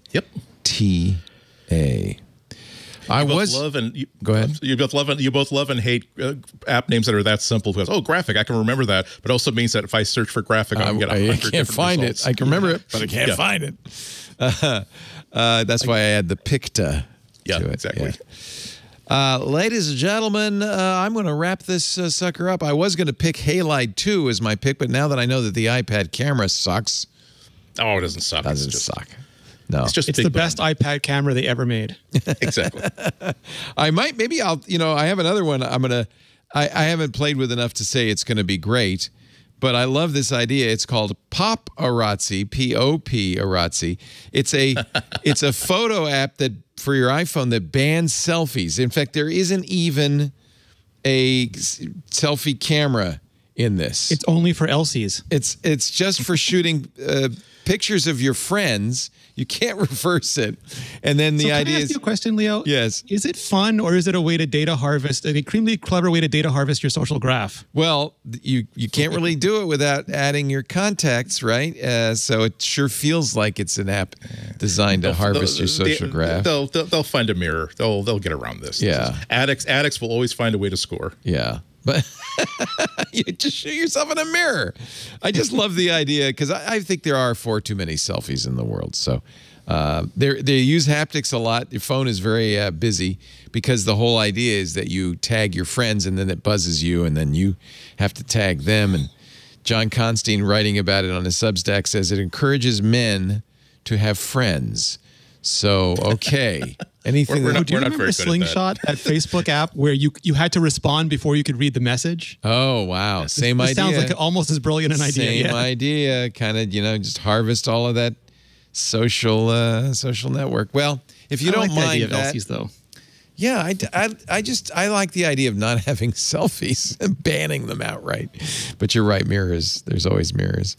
That's POPARAZZI, paparazzi, and it's free on the App Store because they're harvesting so much data they don't need to charge you. I guess maybe there's an in-app purchase. I don't know. I didn't check. Thank you, Rene Ritchie, for being here. Everybody should follow Rene's YouTube, youtube.com/Rene Ritchie. He, of course, does the great Apple Talk with Georgia Dow. Anything you're working on you want to tell everybody about? I went through all the rumors about all the new M1X and M2 Macs yesterday, and today I'm putting up sort of. I'm reading the tea leaves on all the WWDC announcements from yesterday. Perfect. So Save that for next week because I really did want to get to that, but after all, a 2-hour show probably is enough for anybody. I just need more Serenity Caldwell videos. If Apple keeps one thing from last year, it needs to be more Serenity Caldwell videos. Have there been any yet? No, she did them last year though. Yeah, she does the daily roundup last year, and I loved it. Oh, I hope do we know if she's going to do that this year? Hosted by her No, emoji, they won't disclose anything. Yeah, her emoji hosted it. That's right. Yeah. I'm excited, and I hope they announce, well, at least laptops, if not other hardware. Yeah. Sounds like ready. MacBook Pros, Leo. Get your wallet ready. People are loving the new iMacs. That M1, I think the M1 is so amazing that even what I consider a low-end iMac is just surprisingly speedy. Yeah. So I would love to see a kind of a Mac Mini. I get that 55-inch monitor. It's running Windows now. I would love to put a Mac on. I want more RAM and more SSD, but the performance is fine. I just need a chip that will let me get to like 32 and 8 terabytes. I just need that. Don't ask me questions why.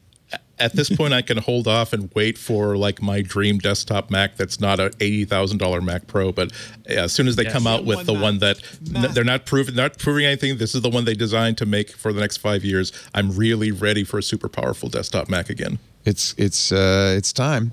We will be doing it live in 2 weeks, and then of course we'll have Mac Break Weekly immediately after. You'll all get a chance to roar. Thank you, Andy Anako. When will you be on GBH next? Thursday at 1 p.m. Go to WGBHnews.org and listen to it live or later. Awesome. And of course, Alex Lindsay has taken off, but he is at Alex Lindsay, Lindsay on Twitter. Good place to go to follow him. The Office Hours is a really great every morning show, sometimes twice a day. I don't know how he has time to do it, but it's all about production. But then now it's about cooking and Raspberry Pis and any other thing that he gets his very vast interests around. It's amazing.